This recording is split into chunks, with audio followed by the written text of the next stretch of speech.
All right, my friends, this is going to be a big video. I forewarned you in advance. I can't possibly condense all the most important bits in the first half, so please stick with me to the end.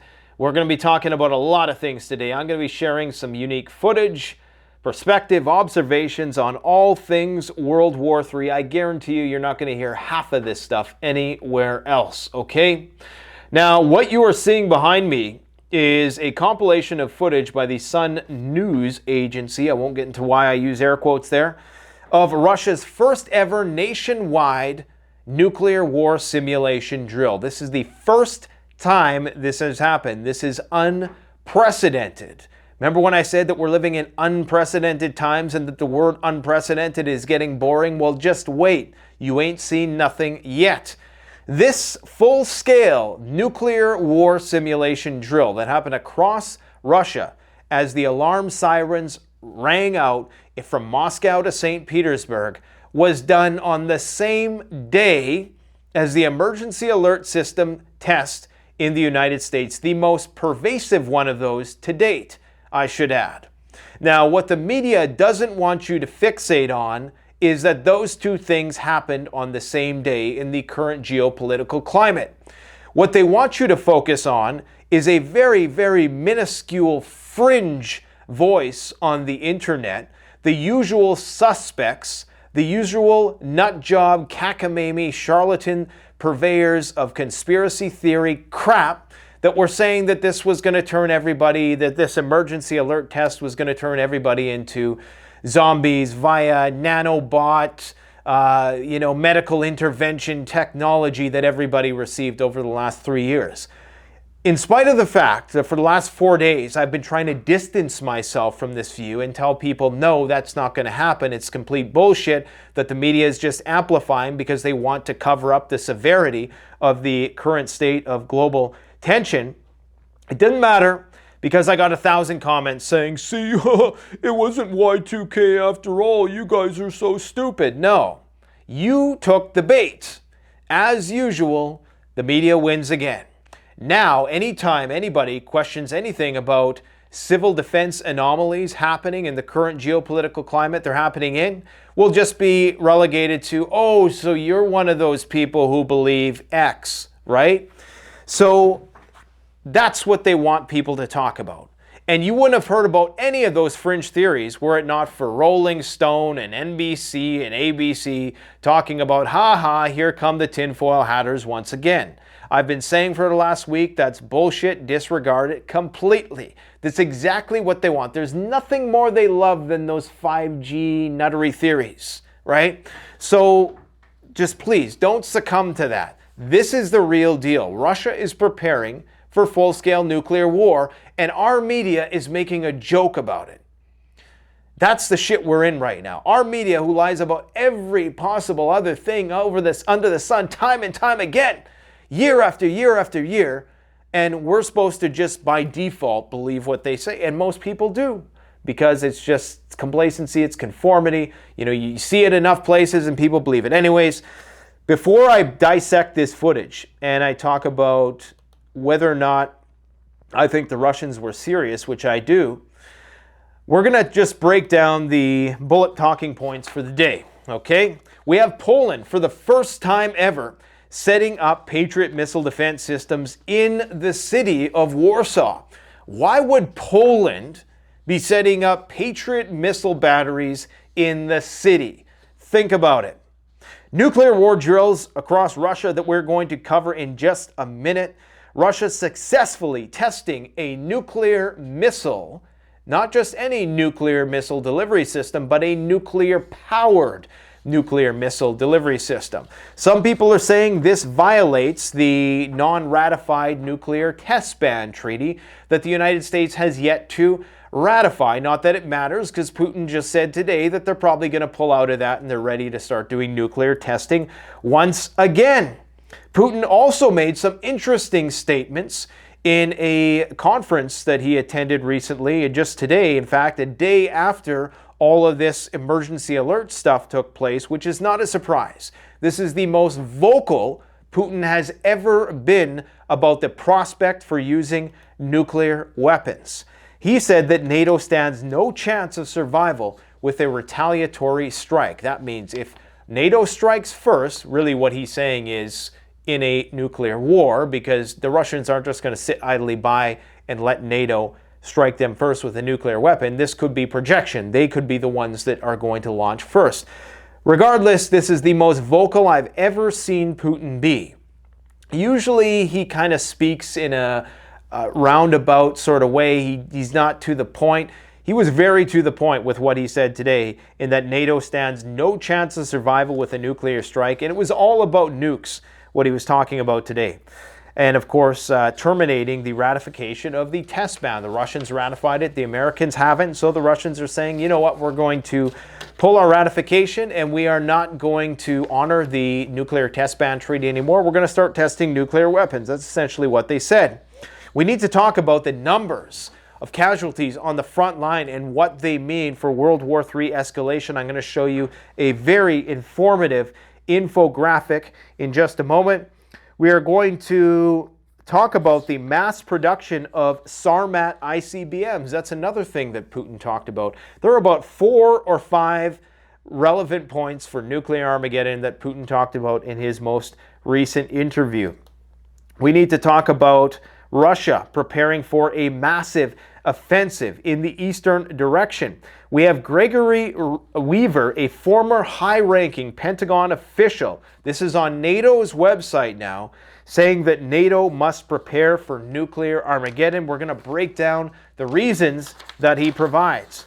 We also have some situation developing with Ukrainian war support. And I'm going to give you my prediction. I know a lot of you guys love good old speculation on the Canadian Prepper channel, but I'm going to tell you why that an attack on nothing that happens in Ukraine anymore is going to be enough to generate more interest in this conflict. I'm going to show you all the graphs and figures that support exactly what I'm saying. What they need is an attack on NATO.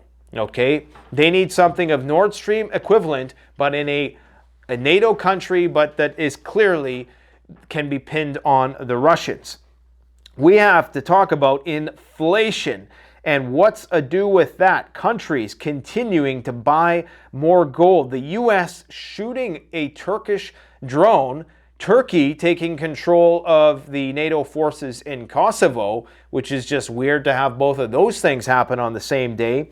And we need to talk about a poll which goes over people's thoughts about the end of the world. Very, very interesting, and break down the map in a lot of cool infographics and all that stuff, okay?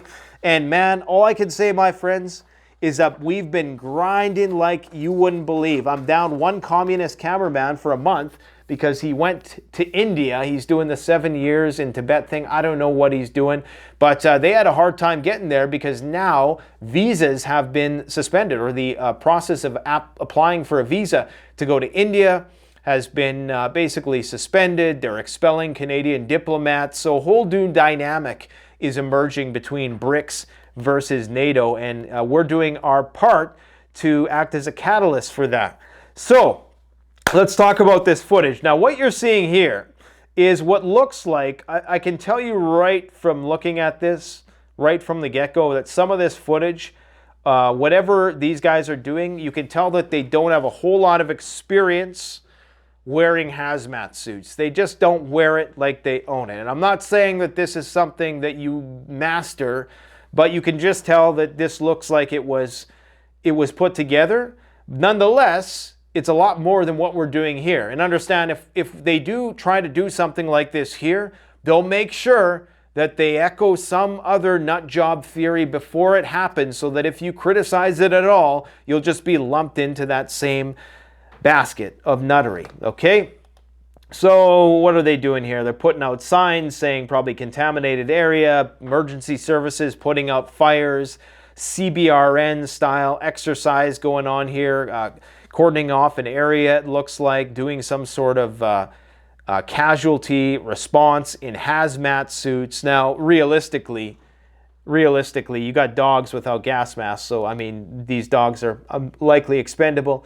And, you know, obviously they're not going to die immediately from radiation sickness. Maybe that's the idea. If you use dogs, they're just going to be inevitable casualties. But what was I going to say? So it looks like they're simulating some sort of a strike on critical infrastructure here. This doesn't look like this is all nuclear war related. Otherwise, you wouldn't have that drone going into that critical infrastructure. Interestingly, though, they are showing what is obviously meant to be a doomsday bunker here. You don't get these kind of blast doors in your run-of-the-mill bunker that you're just trying to hide from conventional ordnance. This is something that you use for nuclear Armageddon, okay? So they're clearly showing off here that they are preparing for full-scale nuclear war.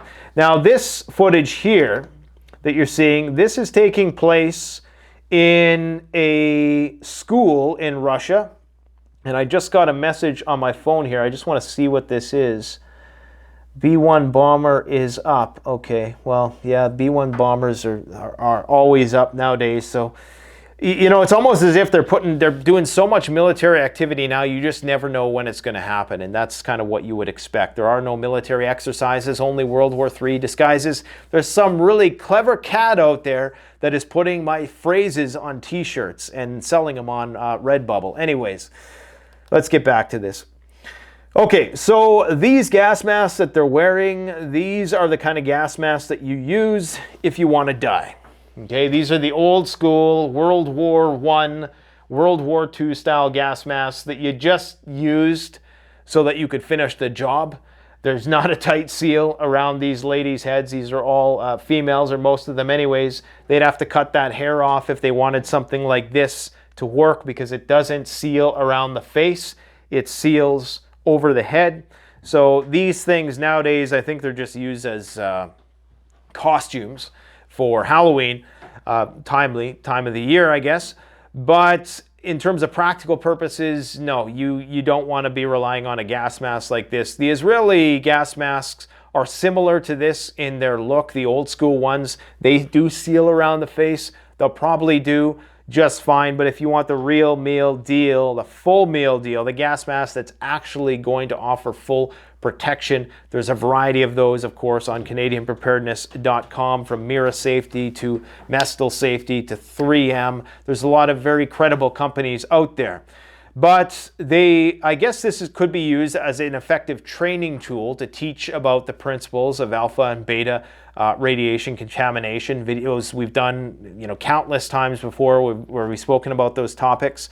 So, I don't know if this happened at every school across Russia.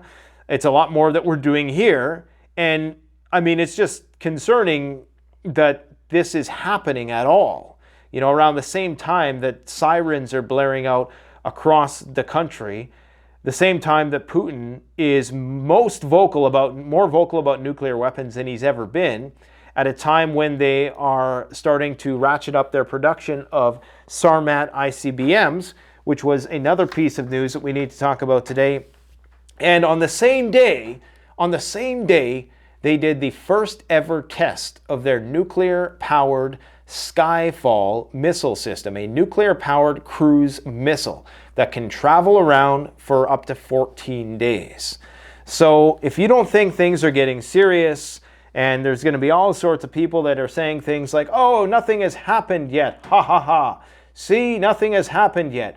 Those people will say that until the bitter end, okay? This is what you're going to get. You're going to get somebody talking to you. This is one of the FEMA spokespeople here.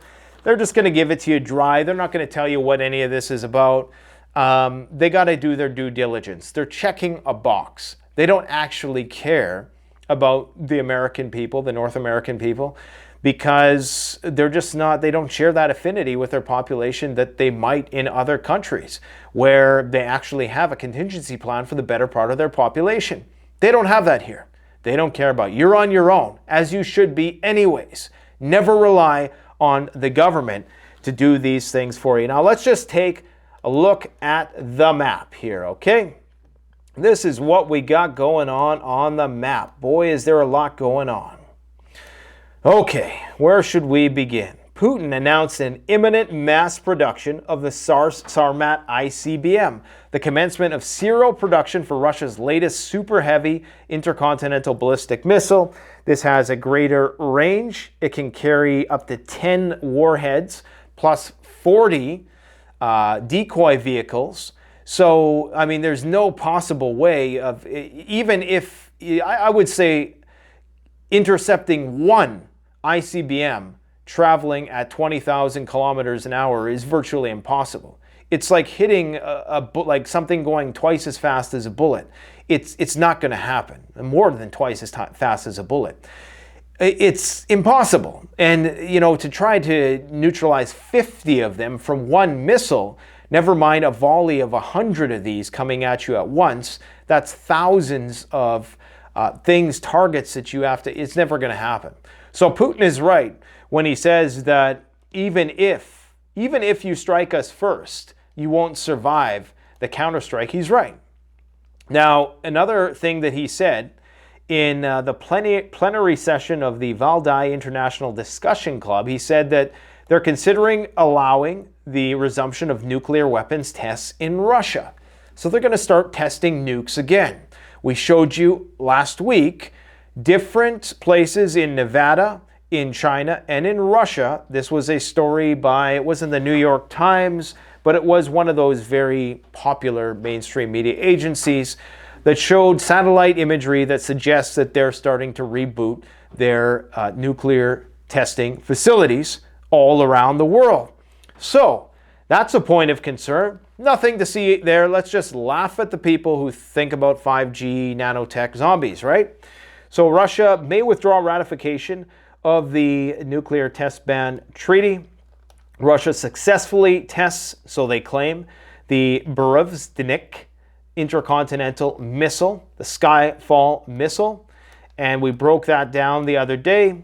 We have NATO publishing an article on preparing for a full-scale nuclear war with Russia. All of this happening in the same week as this emergency alert stuff that you're not supposed to think twice about. Because remember, it's just checking a box. And they're going to come later and they're going to say, oh, you didn't read the fine print, right? Just like with, you know, things that have been happening for the last 3 years that, you know, were such a great importance at the time.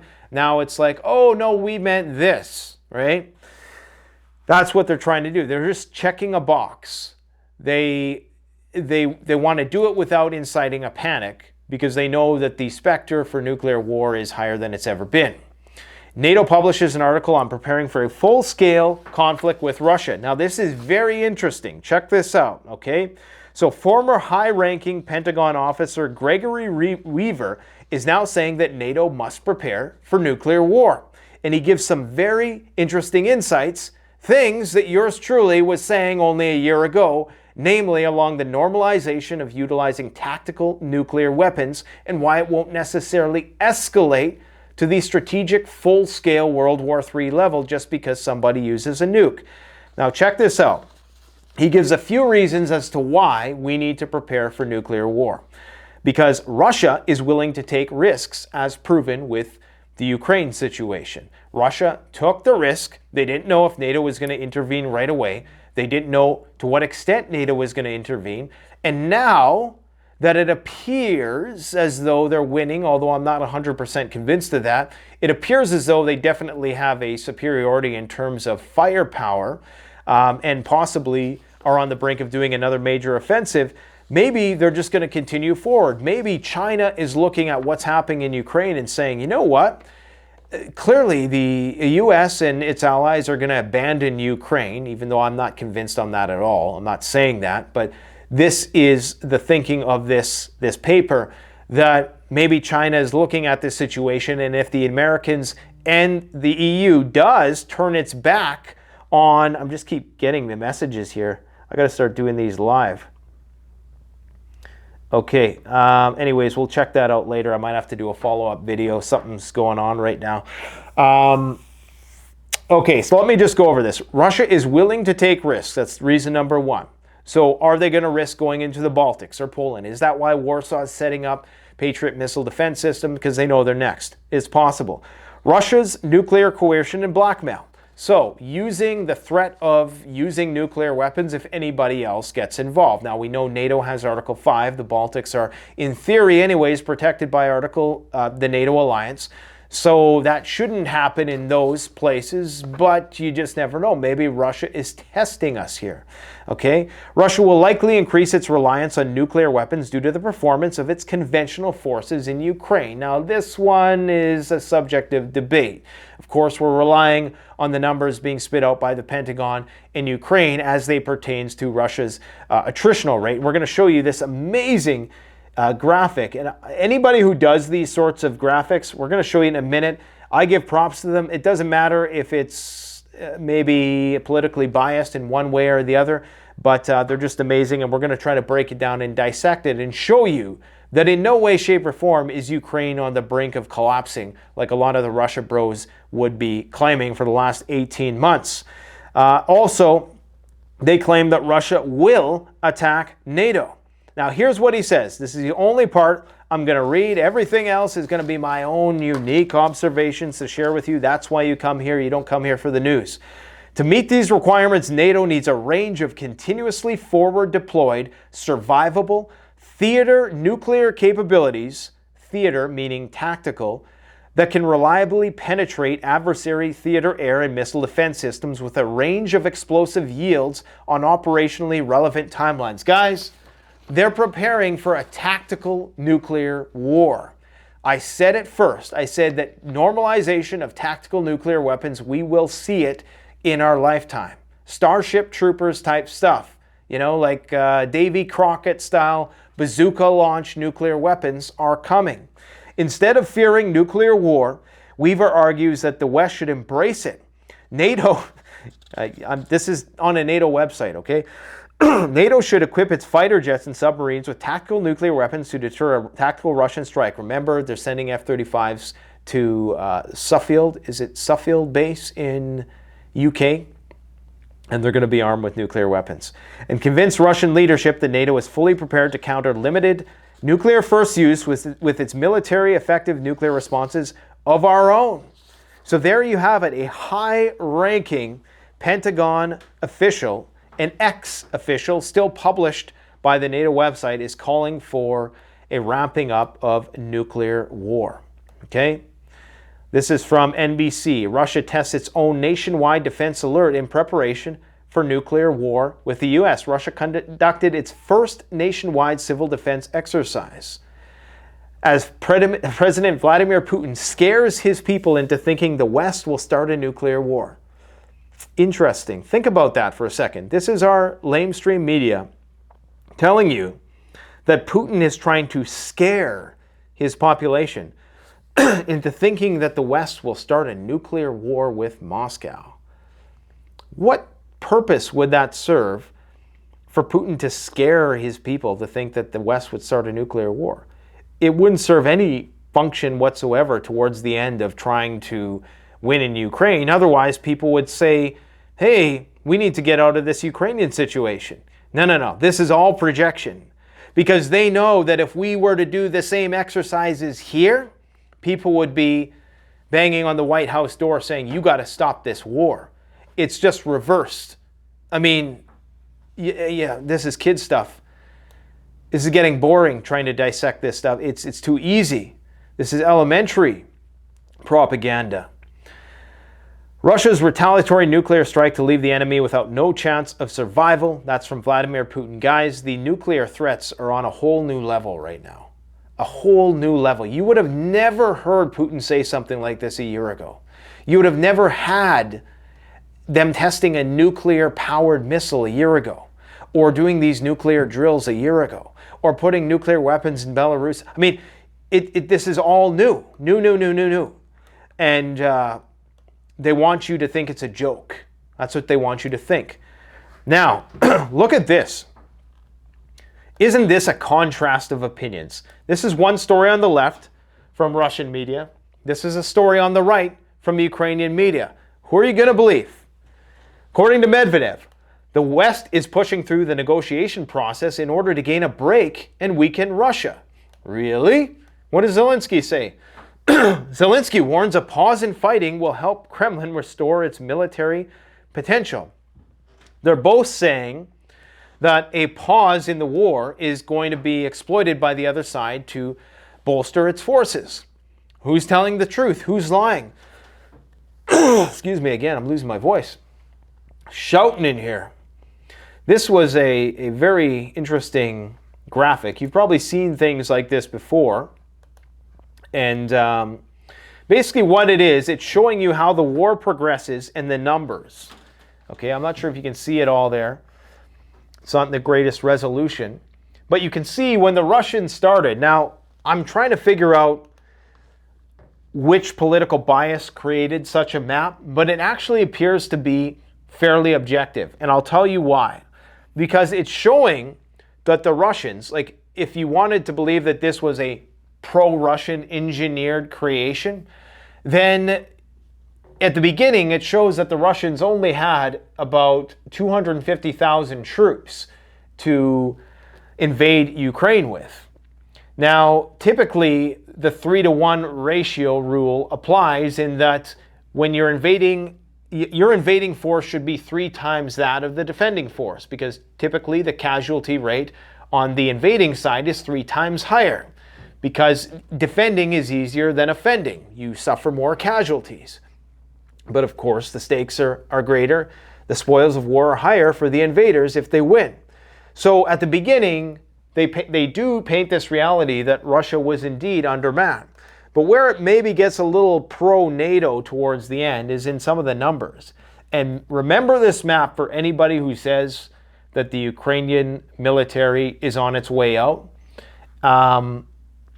Just remember this map, because Ukraine still has an incredible amount of manpower. So as you see, as we move here, this is the beginning of the war. Russia immediately takes over 25% of the territory. And then Ukraine starts fighting back. They start sending in more weapons, and you can see the tallies of the weapons going up. They're going up, they're going down. And towards the end, we're just going to skip ahead here. Ukraine obviously fights back. Now, towards the end, we're seeing some very, very high numbers. Ukraine mobilized nearly 1 million guys, okay? Russia mobilized up to 740,000 guys. Now, where this map is misleading is that what it's showing here, it's showing the totality of Ukraine's military, whereas it's only showing what Russia has committed from its entire military to this specific fight. Russia has a much larger military than 770,000 people. They have a massive border to police. So only a fraction of their military is actually here fighting in this conflict. We don't really know what Russia has left outside of this, but we can presume it's a lot of stuff, okay? For starters, they only have 4,000 tanks here. Russia easily still has over 10,000 tanks. Some of them might be much older Soviet-era tanks, but in this war, we're letting that old school is actually better because it doesn't require the maintenance. You don't need the special tools to repair all these vehicles. So as time goes on here, you're going to notice that this gap is starting to narrow. And this is why Ukraine is shitting bricks right now, because Russia is closing the gap. Now let's move forward here.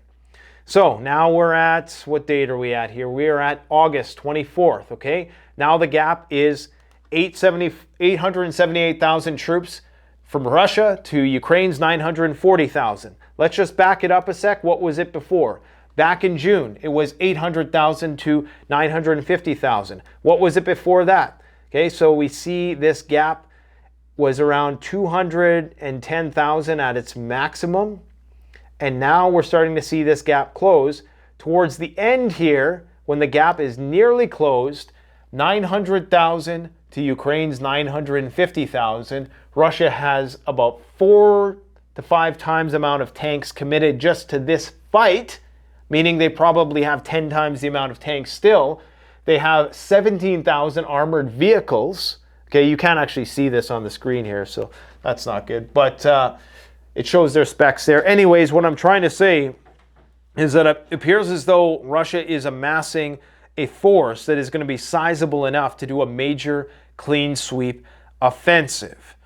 Now, people who are saying that the Ukrainian military is on the brink of collapse, their numbers of tanks, albeit dwindling, they still have 1,000 tanks. They still have 5,400 armored vehicles, 63 fighter jets, 77 helicopters, 152 launchers, including all those HIMARS that they have, even though the Russians have about 10 times the amount of artillery. So we're really at a situation here where if Ukraine doesn't do something fast, if they don't get the help that they need fast, it's very likely that Russia is going to take over a good chunk of that country very soon. Now, on that topic, and on the topic of a looming government shutdown, I want people to think about something. When I told you some of the best stuff is in the latter half of this video, this is it. Zelensky says that there was a deadly Kharkov village missile attack and it was no blind strike. So today, I think something like 50 people died in an attack on a civilian area. And of course, this is being blamed on the Russians. And for all we know, it probably was. But just remember that that errant Ukrainian missile that hit the busy market, New York Times came out a month later and said, oh, it looks like that was probably Ukrainians. But at the time, everybody was saying it was the Russians. Every single mainstream news source was saying it was the Russians. Take a look at this. This is media coverage of the war, okay? That was at its peak. This is Google searches. This is mentions in mainstream media. So as you can see up here, lots of mentions at the start of the war. It kind of falls off. And then it goes up again because there was some nuclear stuff going on, then the Prigozhin stuff, and then it's kind of just, leveled off. They're still covering it, but not nearly in as great of amount as it was earlier in the conflict. So, and that's very evident in Google searches. Almost nobody is searching about the Ukraine war anymore. So here's the problem, because what they're trying to do with this is they're trying to capitalize on it. It's called disaster capitalism, baby. They're trying to get support from Europe by, and I'm not saying that they shouldn't do this or that this wasn't a tragic event, or not trying to minimize it at all, but this type of event simply is not eliciting the concern as it might have at one point, like back in the Bucha days with that whole situation. That was something that garnered a lot of support for Ukraine. Even something on that level won't do it anymore. No. What they need right now, the only thing that is going to save Ukraine in terms of support for this conflict right now, and remember, you heard it here first, the only thing is going to be an attack on NATO. There's going to be an attack on NATO soon, I believe. I think that that is the only way they can lock in support and funding for this conflict if the people who are supporting and funding it get a little taste of what it's all about, to put the scare into people, because the Russophobia is wearing off. Okay, people are starting to call on the bullshit. Obviously, the Republicans as well, a lot of them are starting to say, this ain't going to happen. If Trump does become the House Speaker, then all bets are off for Ukraine aid. But then I guess we're really going to see how deep the tentacles of the deep state pervade. So I do think that that's what's needed at this point in time. If they don't get that, and I'm not talking about a Nord Stream, because that was a strategic attack on critical infrastructure to try to economically negatively impact the Russians. I'm talking about they need an attack on NATO countries that they can somehow say was the Russians or due to the Russians or some group which was adjacent to Russians. That's the only way you're going to gin up more support for this conflict in Ukraine at this point in time, because nobody cares anymore. That's just the brutal reality of it. I mean, there's wars flaring up all over the place. You got the Kosovo thing now. And maybe even that might supplant Ukraine because it's new, right? And this is just how fickle we are as a nation that, and when people crack jokes when our politicians misspeak and they say things like, well, this is the cheapest way to fight the Russians, They're not lying because they know they couldn't handle the PR disaster that would be Americans, Canadians, NATO countries, servicemen coming home in body bags. So that's what they mean when they say cheap. Okay? I'm not saying that that statement that devalues Ukrainian life and just exploits it to fight wars that they are claiming are on our behalf. And there's two sides to this argument. Okay, that's all I'm going to say. There's two sides. Putin has a side, Russia has a side, we have a side. Evil is everywhere. There are bad, authoritarian, power-hungry despots everywhere. And as many of you can appreciate, our society is no different. I'm just saying there's two sides to every story. So to all of these people who are, proud, you're proud American, you're a proud Canadian, I totally get it. But we understand, I look at who's in charge, Mr. Trudeau and Mr. Biden. I mean, we understand that our leaders are deceptive. We understand how beguiling this entire system is. So there's a distinct possibility, and I know this, I know a lot of you know this, that we are antagonizing this thing, that we instigated this thing in some way, shape, or form through NATO expansion. But NATO expansion shouldn't bother Russia, right? Well, according to Vladimir Putin, he says that he wanted into NATO, but they denied him that. Could it have something to do with natural gas? I don't know. Shit's going down in the Black Sea. I was amazed yesterday when I was having a little exchange with another Twitter account that I follow, that they had completely forgotten that the Royal Air Force is in the Black Sea, policing the Ukrainian Grain Corridor with their fighter jets. Right now, they're in the Black Sea, policing the Black Sea with fighter jets, okay? This is in violation of what the Russians wanted to agree to before. And this individual had completely forgotten about that. They said, no, that the Brits walked that back. But he was referring to the troops being on the ground training Ukrainian troops there. But the fact that the Typhoon jets are in the Black Sea as we speak, and the Russians are being pushed back, forced to make another base way over here by Sochi, is incredible that nobody is even paying attention to that. Because that means that the Ukrainians are, ever so slowly pushing them back.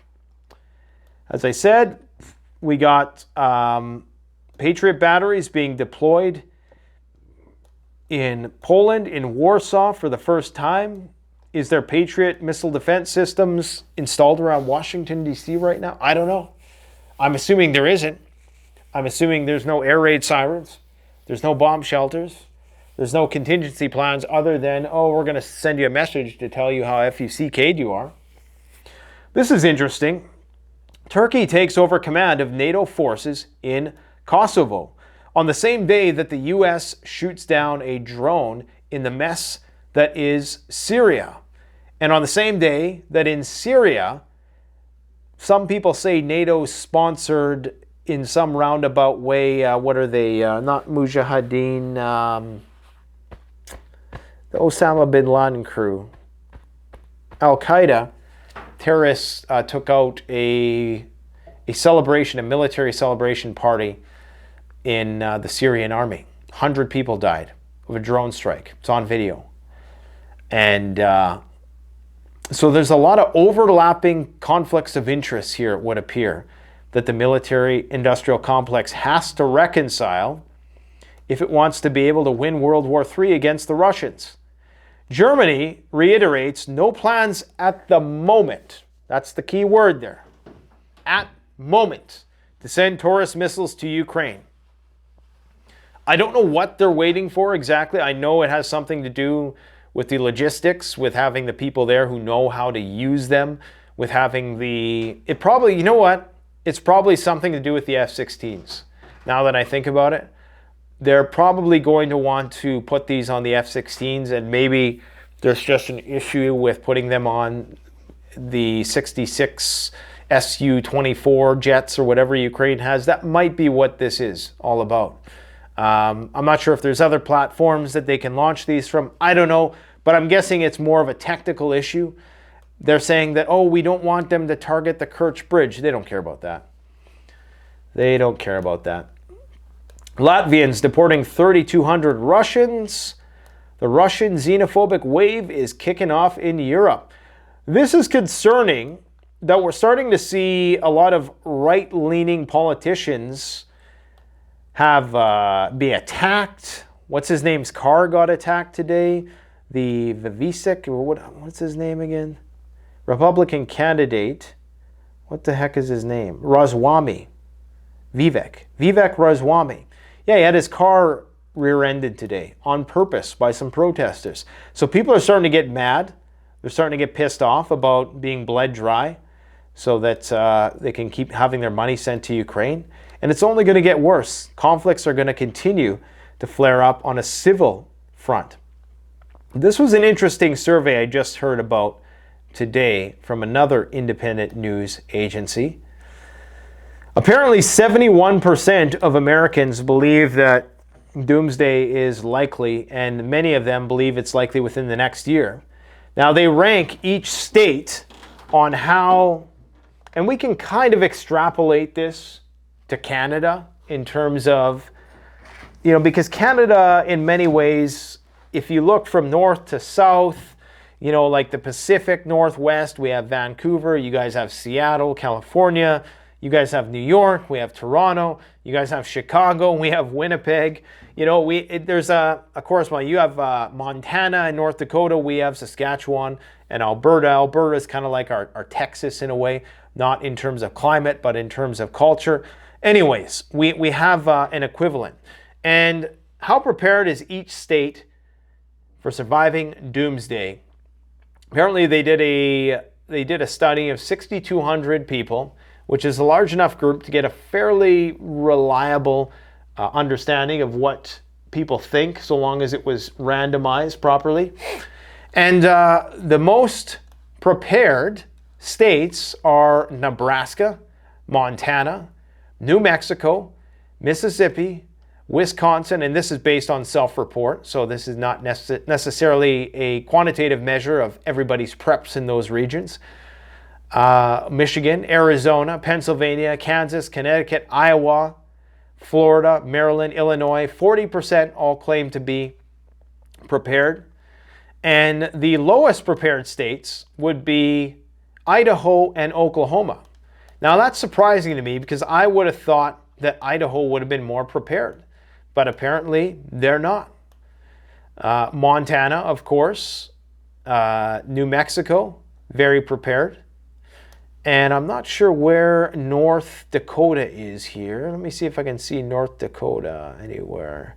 I don't see that one. For whatever reason, that one is not on here. I'm assuming, because that's where all the nuclear missiles are, that anybody who's there, yeah, you might be prepared, but are you going to survive is the question. This is an interesting piece of information from this study. Which doomsday events do Americans think are likely to occur? Climate change was the number one, 55%. 46% believe natural disaster. So I don't know what kind of natural disaster doomsday event. It would have to be something from outer space, because there is no, unless you're talking about volcanic events, that's the only real natural disaster that could bring forth the end of the world, would be some sort of volcanic super volcano, earthquake event. Societal collapse, 35%. I'm not sure what that's referring to. Probably economic. World War III, only 25%, which is interesting. I would have thought that one should be one of the highest right now. Virus and disease, 36%. Food shortages, some Malthusian event, 36%. And asteroid strike, 15%. So that one isn't natural disasters. Robot takeover, 15%. 7.5% of people believe there's going to be a zombie apocalypse. This is where we get into the realm of real nut bar land. We have UFO invasion at 7.2%, which I wouldn't rule out. But if it's aliens, it's probably just going to be robots. I think the robot takeover and the alien takeover are the same thing, because I believe any life form would be incapable of traversing the universe, and it's probably some AI-driven robot that's traveling the universe, if anything, that's going to get us. And a fungus pandemic. So clearly 6.7% of people have played the game The Last of Us or watched the TV show. The 5 states that feel most and least confident in surviving doomsday. Well, we already kind of covered this one, but Nebraska, Maine, Arizona, Wisconsin are the most, and least confident are Idaho, Oklahoma, Minnesota, Hawaii. Now, it's not by a huge margin. It's 20%, but still interesting nonetheless. Who's prepared the most? What demographics of people? Age range. The most prepared age range are the Gen Xers. The Gen Xers and the Xennials, okay, from 40 to 65. That really is the time in your life where you've had enough experience that you know shit can go down, right? Over 65, yeah, these people have seen a lot. They've been through some hard economic times. 40 to 65, you might have seen some of the tail end of the dirty 70s there, and you might have been a young person when that was going down. So you know what hard times can bring. You've seen enough rises and falls, but nobody here has really seen, you know, World War II level stuff. But of course, as you go into the younger generations, not surprisingly, people are not as concerned about preparedness. But the interesting statistic here is that both the same amount of men and women are preparing. Now, this poll was conducted by a website that, what the hell is it called? It's some website which bonus, I can't really attest to the validity of the claims, but when you're testing, because you really do need a random sample to do these things effectively. I don't know if the people who visited this website, it seemed like a fairly neutral website that kind of is a mishmash of daily news and scuttlebutt. So I don't know if it's 100%, but there are still some things that can be gleaned here, specifically the demographic stuff. Typically, historically, there's been less women who are interested in preparedness. And according to this, it's almost neck and neck. And in some ways, women are prepping more than men. So that's interesting. I noticed post-pandemic, there was a lot more female preppers. So not surprised by that. Survival skills being developed ahead of doomsday. I don't know about this one either. They're saying that foraging is the #1 skill that people are trying to develop. I don't know about that. I'm very skeptical about that. You know, I mean, how many people, you know, the first thing they say, yeah, I'm learning how to forage. If you're learning how to forage, understand that there's a limited carrying capacity of the land wherever you are in natural times, in times where there's no grid. And typically that carrying capacity, whatever the population of Native Americans was 300 years ago, that's how much our land in its natural form can support. And it's not that much. So if you're in New York City and you're relying on foraging, prepare to die, because it's not going to be a sustainable way to get calories. Maybe by foraging, if they mean scavenging, then I could see 45% of people trying to master that skill. 41% first aid. And you know what? They might be lumping gardening in there. I think that's what they're doing, because foraging, gardening, I could see that one being up there in the 45%. First aid, 41%. Hunting and fishing, 38%. I can understand that. Purifying water, 32%. Self-defense, only 30%. I don't know. I would say that that's on the top of people's priority list, especially in the United States. I think that's what spooks people the most. Defense. That's when most people go out and get a gun license. Look what happened after the pandemic. Price of ammunition and firearms shot up like you've never seen before. Everybody was out there trying to get a firearms license. Building shelters, fitness, training, and endurance, 20%. That should be the top one in my personal opinion. Starting fires, navigation, knot tying, etc., etc., etc. The items U.S. residents are storing in preparation for doomsday. Water. That makes sense. Warm clothing? I mean, that depends on where you live. There's a lot of the United States where you don't need warm clothing. Somewhere you don't need any clothing. But I'd recommend wearing some, because you don't want to be attracting that kind of attention when the shizzy hits the fizzy. Food should definitely be up there. Toiletries.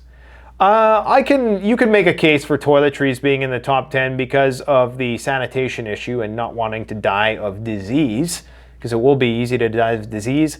Medical supplies, pet food. 20% of people storing pet food. Guys, I love my dogs, but I'm going to tell you right now, you try to keep them alive, but there's a limit. There is a limit to those kind of things.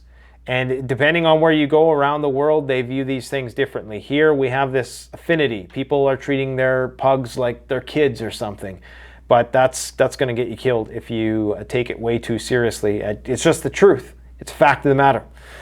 Cash, technology, laptops, don't know what that's going to do for you. Well, actually, you know, we've made videos on, now I'm just rambling, but we've made videos on storing lots of digital media on a disk or an old laptop or an old phone. Like, don't throw away that old phone. Load it up with survival gear, throw it in a Faraday cage, an EMP-proof box, and forget about it. SD cards cost nothing. Well, nowadays, I mean, for even one that you could put all kinds of video and a library of content on, really doesn't cost that much money at all. Put it away, forget about it. Flashlights, self-defense weapons, emergency blankets. So that's what people are prepared for right now. Guys, let me see if there's anything I forgot about. Putin called Trudeau an idiot today, so at least we can agree on one thing. And this is video footage of the Sarmat, the new Sarmat system that they're going to be building in mass. And unfortunately, this video is a very, very low resolution, so I can't show it to you that well. This is where Putin calls Trudeau an idiot. I want to show you this video. We just released this short. I told you I was going to make this into a short, and I did. You see, we got some other windows here we got to close. Okay, things are making noise here. All right, so let's listen to this. You can watch this. It's a short on our channel we just released. Oh, we are currently teetering on the... Not that one. Let's see. Let's go back here. There we go. Here is something that you're not supposed to know because they don't want to incite a panic. According to numerous sources, both NATO and Russian conventional, non-nuclear ammunition stocks are dwindling by the day in the fight for Ukraine. As conventional munitions dwindle for both sides, the likelihood of utilizing nuclear weapons increases drastically. If either side is getting low or even senses that the other side is getting low, the risk of nuclear war becomes extremely elevated. The clock is ticking. Be ready. Here is something that you're not supposed to know because they don't want to incite. Yeah, so the idea is that, you know, the more... Let me just pause that for a sec. The more either side runs out of conventional ammunition, the greater the likelihood that one side or the other will have to resort to using unconventional weapons. And that is precisely why Russia is preparing for World War III. I appreciate all the comments on the video I did the other day that wanted people to take stock of where they were when the emergency alert sounded. Because it's very likely if something like that happened, it would happen so sporadically that it would catch you off guard. You're never going to be in the optimal place when it goes down. And I think it was a great exercise, and I think a lot of people used it. Well, we're going to have one here on November 15th in Canada. And I'll share my own story as it pertains to that with you when it does happen in terms of where I was. There's a good chance I'll either be at work or, you know, at home or sleeping or whatever when it goes off. And it's a great learning experience because it's always going to catch us off guard. But I do believe that we're well ahead of the curve here, and that is part of the problem with being a prepper, is that usually you're too far ahead of the curve. And speaking of which, I was going through the old Rolodex of videos the other day, and I'd forgotten that 10 years ago, I made a video about the pandemic that pretty much predicted it to a T. Now, I made several videos predicting a pandemic, but that video in particular laid out how it was all going to play out with respect to the quarantining and the excessive use of force and the whole 9 yards. So I will post a link to that video, and I'll pin it in the top comment for you to go and check out. I warned you in advance. This was 10 years ago, so it's a little cringy. So anyways, guys, Let me know your experience with the emergency alert drill in the comment section below, and stay tuned because we got a hell of a great content coming up. Just every possible thing under the sun we're going to be talking about with respect to preparedness. Even though that communist cameraman is AWOL right now in India, he's on a little bit of a break, a little bit of a soul-searching quest or something. I don't know what he's doing. We still got a few people working here. We got Communist Cameraman Jr., we got the Communist Camera Girl, and we got our graphics artist that made that video that I just showed you. So stay tuned. We got a lot of stuff coming on. Thanks for watching. Canadian Prepper out.